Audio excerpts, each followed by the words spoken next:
रामपुर गांव की मिट्टी में सादगी, मेहनत और कुछ अधूरी कहानियों की महक थी। वहीं गांव के एक कोने में एक टूटी फूटी झोपड़ी में रहते थे हरिशंकर और उनकी बेटी सुंदरी। बेटा अर्जुन शहर चला गया था काम की तलाश में। हरिशंकर दिन भर खेतों में मेहनत करता और सुंदरी घर संभालती, पर हालात बेहद खराब थे। घर गिरने को था और पेट भरने तक के लाले थे। एक दिन वीरेंद्र सेठ अपने नौकरों के साथ गुस्से से चिल्लाता हुआ हरिशंकर के घर पहुंचा। अब बहुत हो गया हरिशंकर, पूरे 7 साल हो गए उधार दिए, एक पैसा नहीं लौटाया। अब या तो पैसे दे या घर छोड़।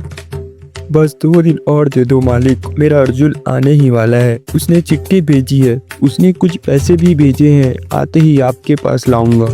ठीक है 2 दिन, उसके बाद भी तुमने मुझे पैसे नहीं दिए तो मैं खुद तुम्हारा सामान बाहर फेंकवा दूंगा।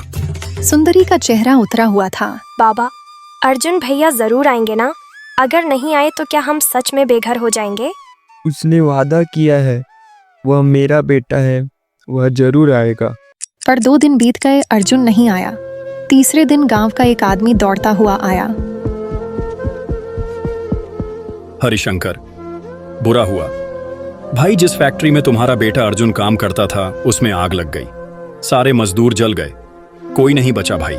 ये सुनते ही हरिशंकर जमीन पर गिर पड़ा। हे भगवान, अब कैसे जीऊंगा? सुंदरी का क्या होगा? चौथे दिन एक शहरी आदमी एक सूटकेस लिए गांव में आया। कृपया बताएंगे क्या कि हरिशंकर जी का घर कहाँ है?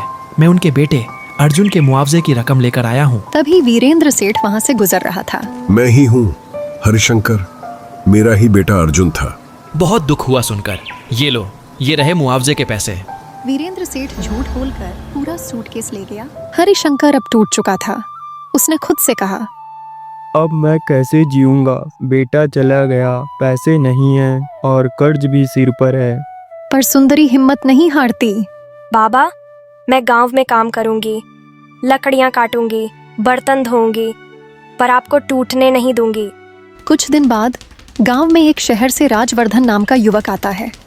वो अपने पिता सत्यनारायण की जमीन देखने आया था, वही जमीन जो वीरेंद्र सेठ के पास गिरवी थी। राजवर्धन जब कुएं पर पानी पीने जाता है तो वहां उसकी नजर पड़ती है एक लड़की पर, जो सूखी लकड़ियों का गट्ठर उठाए मुस्कुरा रही थी। ये लड़की कौन है? कितनी शांत, कितनी सच्ची सी लगती है। राजवर्धन वीरेंद्र सेठ के घर पहुंचता है। चाचा जी, आपके गांव की एक लड़की से मिला, वो मुझे बहुत पसंद आ गई है, मैं उससे विवाह करना चाहता हूँ। वीरेंद्र झट से समझ जाता है। लगता है राजवर्धन ने सुंदरी को देखा है, लेकिन लालच में आकर वह झूठ बोल देता है। अरे वो मेरी ही बेटी थी, राधा नाम है उसका, बहुत समझदार है। वो रिश्ता तय करवा देता है, लेकिन जब राधा आती है तो राजवर्धन चौंक जाता है। ये वो नहीं है, ये कोई और है। मैं तो उस लकड़ियों वाली लड़की की बात कर रहा था। हरिशंकर और उसकी बेटी सुंदरी अब जंगल में एक झोपड़ी में रहते थे। हरिशंकर की तबीयत थोड़ी खराब थी। राजवर्धन खुद जंगलों में जाकर सुंदरी को ढूंढता है।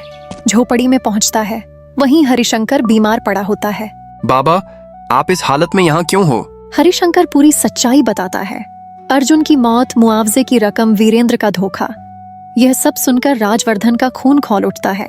बाबा, मैं वो कारखाने का मालिक हूँ और अब मैं आपको इंसाफ दिलाऊंगा। राजवर्धन पूरे गांव में ऐलान करवाता है। मुआवजे वाला आदमी गवाह बनता है। हाँ साहब, यही आदमी था जिसने कहा था वो हरिशंकर है, मैंने इसी को पैसे दिए थे। वीरेंद्र घबरा जाता है, उसका झूठ सामने आ जाता है। दौलत राम, राजवर्धन का पिता, भी पहुंच जाता है। तूने तो दोस्ती की सारी हदें पार कर दी, गरीब के पैसों पर भी हाथ डालता है। राजवर्धन सुंदरी का हाथ मांगता है। बाबा, अगर आप इजाजत दें तो मैं सुंदरी से शादी करना चाहता हूँ। हरिशंकर की आंखें भर आती हैं। मुझे अपने बेटे के जाने का दुख है, लेकिन तुम्हें पाकर मैं फिर से जी उठा हूँ। हरिशंकर और सुंदरी अब अच्छे घर में रहते हैं। राजवर्धन ने उन्हें शहर में एक नया घर दिलवाया। शादी के बाद सुंदरी कहती है, समय कभी भी बदल सकता है, बस हिम्मत नहीं हारनी चाहिए। तो देखा दोस्तों, जो दूसरों के हक मारते हैं, समय उन्हें सबसे बड़ा सबक सिखाता है, और जो मुश्किलों में भी हिम्मत नहीं हारते, किस्मत उनका साथ देती है।